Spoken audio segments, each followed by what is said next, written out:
first thing I like to focus on, I like to address a lot with the fundamentals, with the full swing, so let's make sure we're all on the same page before we get started banging some balls. So I like to go ahead and start with the grip, because that's probably one of the most important parts of our full swing, because that's our only connection with the club. So let's go ahead and act like we're going to hold it with our left hand only.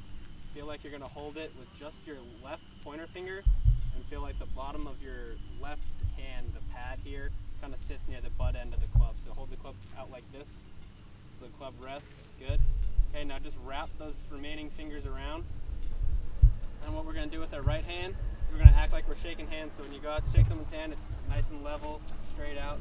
So we're going to go ahead and reach like we're shaking hands with the club, and slide it all the way up so that our left thumb kind of fits in that gap in our hand there.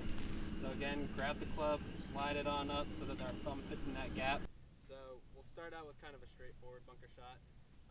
Generally, I play with a 56-degree wedge. So when I get in here, I like thinking of the leading edge pointing at a 45-degree angle if I were to look straight ahead. So kind of open that club face to get us to use the bounce a little bit, because that's going to be the biggest help for us getting the ball out of the bunker. So we open that club face up. Stance is probably just about shoulder width apart, and a little bit open, just like our chip shots. I'd say a little bit more open now because it's a slightly bigger stance. We're making a bigger swing at the ball. So I like my left toe to be pretty much at the instep of my right foot. And then the ball position is going to be pretty center. So pretty center stance, nice open club face. And then now in the bunker, there's going to be a lot of wrist action. So we got to make sure you get a good hinge and a good shoulder high backswing coming back. So when we get the club up here, what we're going to think of now coming down is we're going to visualize a spot probably about an inch behind the ball where we want the club to bottom out. And some people say that you want to thump the sand. I prefer to think, I think that brings a lot of the chunking into play, because you're digging the club too far into the ground and it gets stuck. So what I like to think of is find that spot an inch behind the ball and just feel like the club slides under it.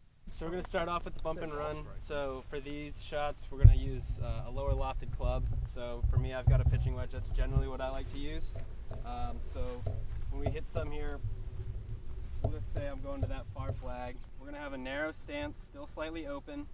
We're going to move the ball position back in our stance this time because we want that ball to come out low and running. So I like playing it generally off about my right toe. Again, narrow stance. Pretty straight arms.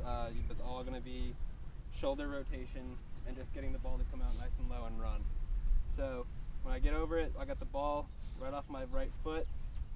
It's pretty square club face again, so that ball comes out nice and low. All my weight is going to instead shift from the center to my left foot.